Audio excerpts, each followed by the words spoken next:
మాదే. దీన్ని ఎవరు ఆపలేరు.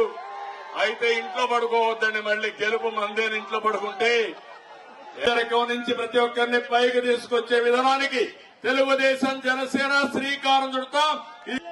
95,000 కోట్ల రూపాయలు కాంట్రాక్టర్స్ కి బిల్లు పెండింగ్ పెట్టి తలసరి ఆదాయంలో నెంబర్ 1 అంటే ఆ రోజు తెలుగుదేశం